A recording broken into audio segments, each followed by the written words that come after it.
So today in my video we'll be talking about financial independence for women. The first step for you to gain respect in the society and from a man is when you get financial independence. So you're financially independent. Back in the days, they used to tell us that men were terrified. In fact, they were they were they were they were running away from financially stable women. But today I'll tell you that they scramble for these women. So if you are not building up yourself, if you are not financially independent, you are on your own. Because men who take women who are not financially independent and promise them heaven and earth usually see those women as a helper, like it's a slave, like to do most of the house chores for them, take care of the kids, don't want them to do anything. But women on their own, they see this as love. So my husband wants to take care of me, he doesn't want to do anything for me, he doesn't want me to do anything, so he wants to do everything for me. Do you know what? At the long run, most of those men run after women who are financially stable. Now, financial stability for women, men don't even get scared about that. They're happy. They want a woman who is funny because it reduces 50% of the workload in the home. Stress levels are low. Financial budgets are well taken care of. Kids are well taken care of. The home is stable. Because when the woman has her own money, she takes care of the kids in a different way. You understand?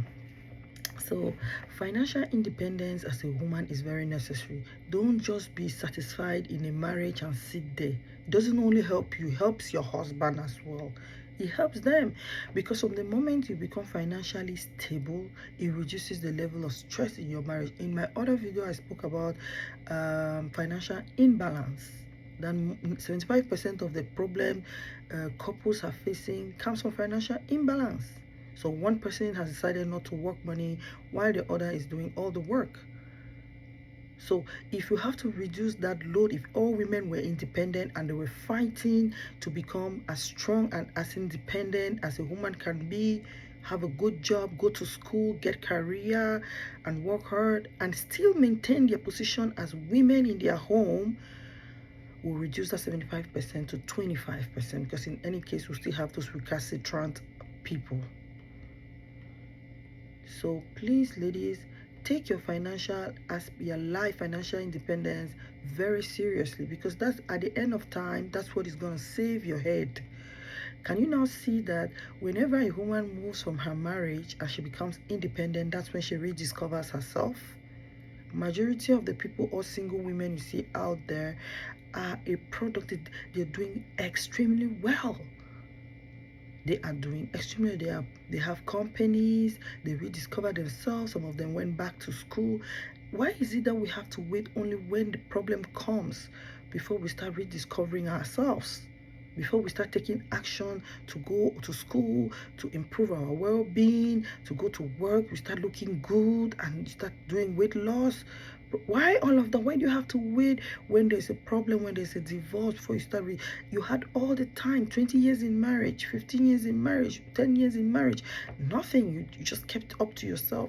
You don't want to improve on yourself and you leave all the load for the men. Of course, they're going to run. It will be so tiring because at the end of the day, the men will be the ones doing everything. Today, I'll let you know that you can be a superwoman, financially independent, and still take care of your home as a wife. Take care of your husband, take care of your responsibilities as a woman in the house, and still out there be financially independent. Think about what I just said. Thank you again.